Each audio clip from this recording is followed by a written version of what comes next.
Welcome to a space where the focus shifts from what is seen to what is silently carried, from what is arranged externally to what is unresolved internally.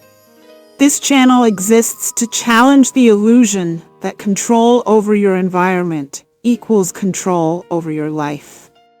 It invites you into a deeper awareness, one that recognizes that true clarity is not built through perfectly arranged spaces, but through a mind that is no longer overcrowded with unfinished thoughts, emotional residue, and constant internal noise.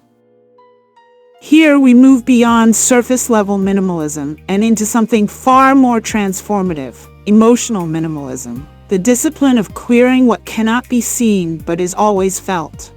There's a growing obsession with creating clean, aesthetic environments, spaces that look calm, controlled, and intentional. Yet many who live within these spaces still feel overwhelmed, distracted, and mentally exhausted. The contradiction is rarely questioned. Instead, more effort is placed into refining the external, adjusting layouts, removing objects, and chasing a visual sense of peace. But the mind does not respond to appearance. It responds to what it is holding.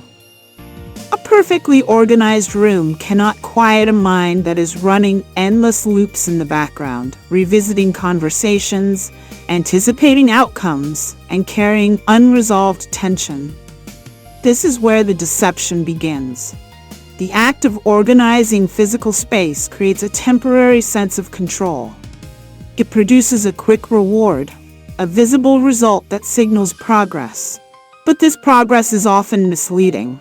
It addresses what is easiest to manage while leaving untouched what is actually draining energy. The mind remains crowded, even as the environment becomes minimal. This creates what can be understood as a pristine prison, a space that looks peaceful but does not feel peaceful. The surroundings suggest calm, yet the internal state remains restless. The real weight comes from what is invisible. Cognitive loops continue to run without resolution, replaying past interactions, analyzing decisions, and generating scenarios that may never happen. These loops consume attention and energy, often without awareness. Alongside them are micro-stressors, small but persistent tensions that accumulate throughout the day.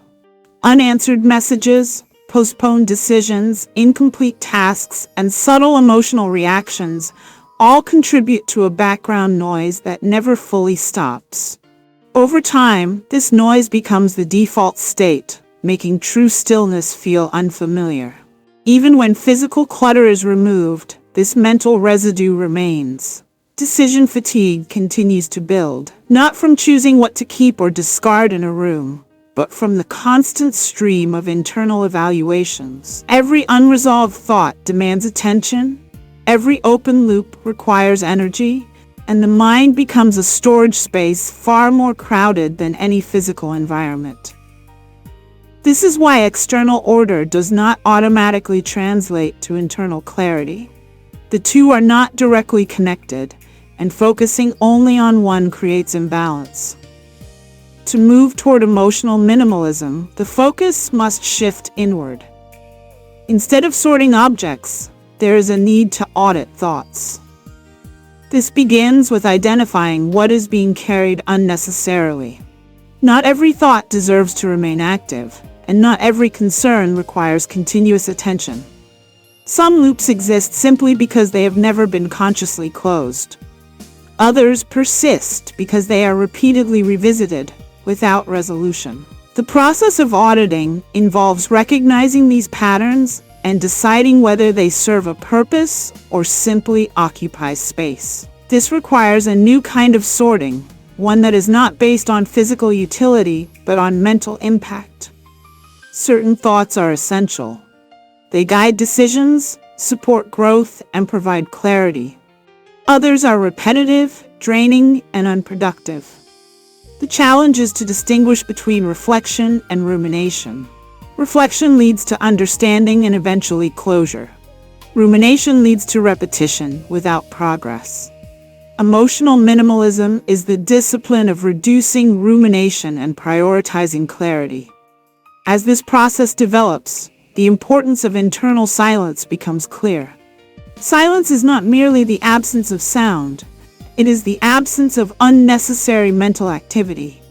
It is a state where the mind is not constantly reacting, analyzing, or projecting. Achieving this does not happen by accident.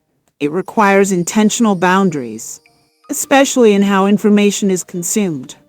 Constant input, whether through conversations, media, or digital content, continuously adds to the mental load. Without limits, the mind becomes cluttered as quickly as it is cleared. Creating internal silence also involves processing what has already accumulated. Emotional backlog cannot be ignored without consequence. When left unaddressed, it often manifests as restlessness, distraction, or even physical tension. Processing does not mean overanalyzing, it means allowing thoughts and emotions to reach completion. This may involve acknowledging them, understanding their source, and then consciously releasing them instead of revisiting them repeatedly. As the mental space begins to clear, a noticeable shift occurs. The way the external environment is experienced changes. A room no longer needs to be perfect to feel calm. Decisions become easier because there are fewer competing thoughts. Attention becomes more focused because it is not divided among countless internal demands. This is where the true benefit of emotional minimalism emerges. It is not about having less for the sake of appearance, but about carrying less for the sake of clarity. This clarity transforms behavior. Instead of reacting to every stimulus, there is space to respond with intention.